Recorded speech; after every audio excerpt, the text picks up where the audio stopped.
जो इंसान पुण्य करता है उसे भगवान परेशानी में क्यों डालते हैं?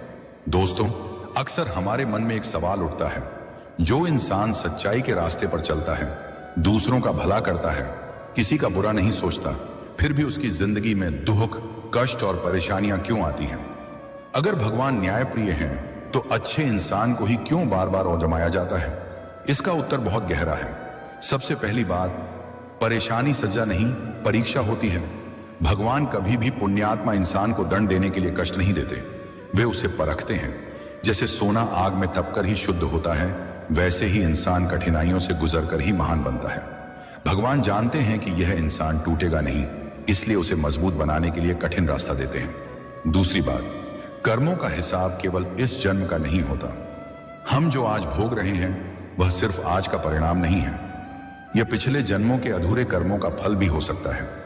पुण्य करने वाला इंसान उन पुराने कर्मों को जल्दी काट लेता है, इसलिए कभी कभी ऐसा लगता है कि अच्छे इंसान को ही ज्यादा दुख मिल रहा है, जबकि सच यह है कि उसके बुरे कर्मों का हिसाब जल्दी साफ किया जा रहा है।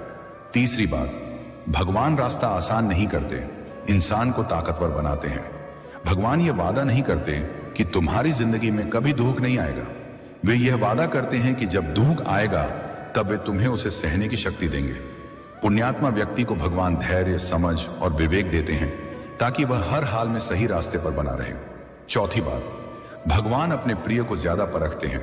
महाभारत में देखिए, श्री कृष्ण के सबसे प्रिय पांडव थे, फिर भी उन्हें वनवास मिला, अपमान सहना पड़ा, युद्ध लड़ना पड़ा। भगवान राम को ही देख लीजिए, मर्यादा पुरुषोत्तम होकर भी उन्हें वन जाना पड़ा। इसका मतलब यह नहीं कि भगवान उनसे नाराज थे, बल्कि वे उन्हें आदर्श बनाना चाहते थे। पांचवी बात, दुख इंसान को अहंकार से बचाता है। अगर पुण्य करने वाले इंसान की जिंदगी हमेशा सुख में रहे तो उसके अंदर भी घमंड आ सकता है। परेशानी इंसान को विनम्र बनाती है, भगवान से जोड़े रखती है और जीवन का असली अर्थ सिखाती है। अंत में याद रखिए, भगवान देर करते हैं, अंधेर नहीं। पुण्य कभी व्यर्थ नहीं जाता।